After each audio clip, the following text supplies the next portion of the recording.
Selamat malam, salam sejahtera. Ini satu lagi pendedahan yang mengejutkan seluruh rakyat Malaysia.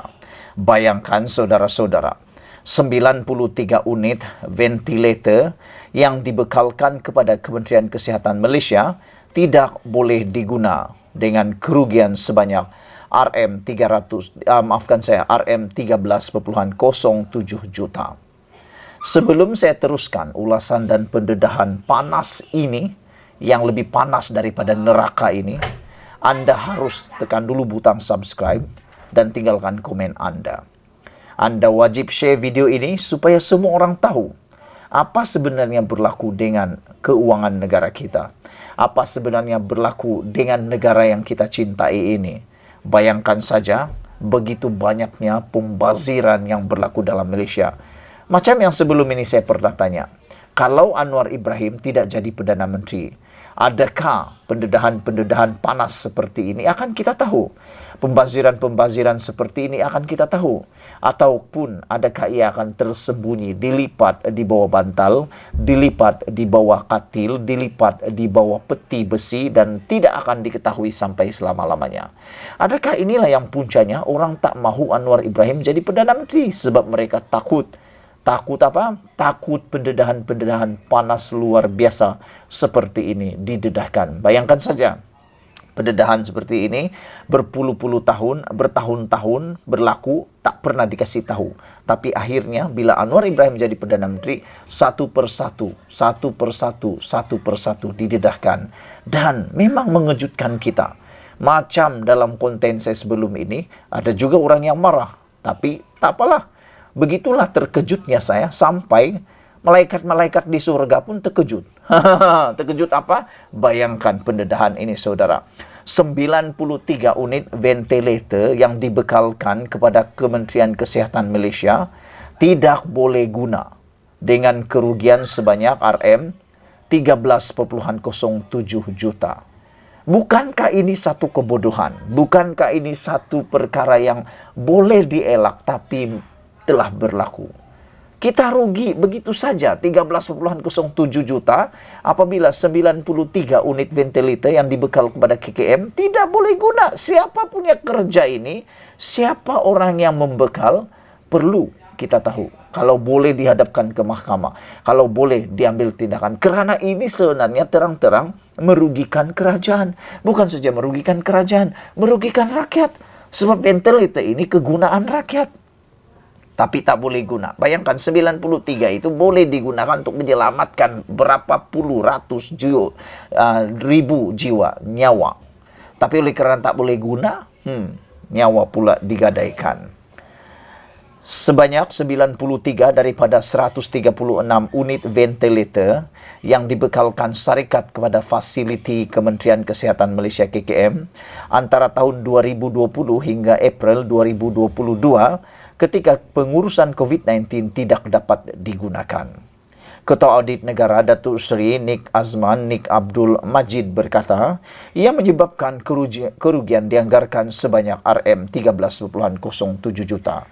Yang menjadi persoalan saya ialah kenapa tidak ada laporan sebelum ini? Sebelum Ketua Audit Negara ini melaporkan, kita tak dengar apa-apa cerita, apa-apa pendedahan tentang kerugian, tentang ada ventilator yang tak boleh guna ini sebanyak 93 unit itu. Adakah ianya telah dibayar? Ataupun adakah ia telah diluluskan begitu saja? Ataupun ianya telah mendapat warantinya?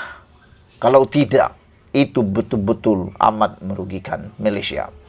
Turut didapati dalam audit yang dibuat terhadap aktiviti KKM itu adalah lebihan alat perlindungan peribadi PPE yang ketara dengan nisbah penggunaan antara 2.2% dan 3.1%, masing-masing membabitkan sarung kasut dan suit PPE.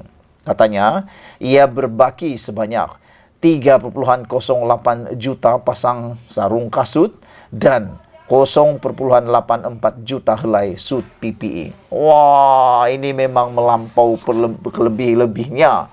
Macam mana boleh sampai begini lebih? Kalau lebih dalam 100,000 kah, 200,000 kah, itu boleh lagilah kita fikirkan.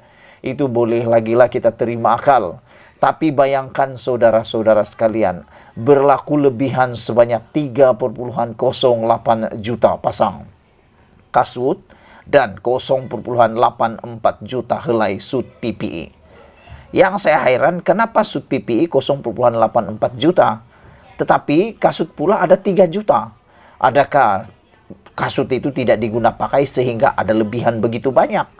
PPE pula ada yang dipakai, tetapi ada lebihan begini banyak. Jika didarap, darap, dan darap, berapakah jumlah pembaziran sebenarnya yang berlaku? Bayangkan kalau 3,08 juta itu didarap, katalah harga dia 10 ringgit. Maknanya kita sudah kerugian 30 juta. Belum campur lagi dengan sut PPE. Itu belum harga lagi LPO. Kalau harga LPO, mencekik habis kita semua. Beliau berkata, audit yang dijalankan juga mendapati sejumlah RM 145,3 juta baki peruntukan dana kumpulan awang amanah negara Kuan masih belum dipulangkan oleh dua kerajaan negeri. Aik! Ini memang menarik. Siapa dua buah kerajaan negeri yang tidak mengembalikan dana kumpulan wang awam negara Kuan ini? Siapa dua buah negeri yang tidak mengembalikan itu? Wah, ini memang menarik kan?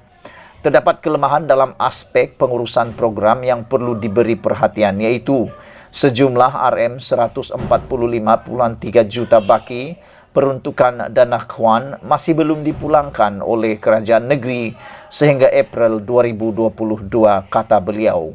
Sebanyak 93 unit ventilator yang dibekalkan oleh syarikat kepada fasiliti KKM tidak dapat digunakan. Ini menyebabkan anggaran kerugian sejumlah RM 13,07 juta. Katanya kepada media dalam sidang media di LKN tahun 2021 siri 2 di sini hari ini. Laporan berkenan dibentangkan di Dewan Rakyat pada pagi ini. Nik Azman berkata, dua negeri yang masih belum mengembalikan dana Kuan adalah Selangor dan Sabah. Ini menarik. Selangor dan Sabah.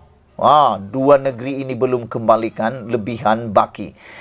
Dua negeri ini belum mengembalikan jumlah baki. Baki peruntukan dana kumpulan wang amanah negara Kuan. Jadi negerinya ialah negeri Selangor dan Sabah. Negeri kita pula rupa-rupanya yang sepatutnya perlu dipulangkan selepas program itu tamat pada Oktober tahun 2022. Katanya, perbincangan kini sedang dijalankan dengan Setiausaha Kerajaan Negeri Selangor. Jadi Sabah pun belum kembalikan. Di mana duit baki itu? Saudara, itulah dia isu yang paling hangat pada malam ini. Ikuti terus ulasan-ulasan saya selepas ini. Kita jumpa lagi. Bye-bye.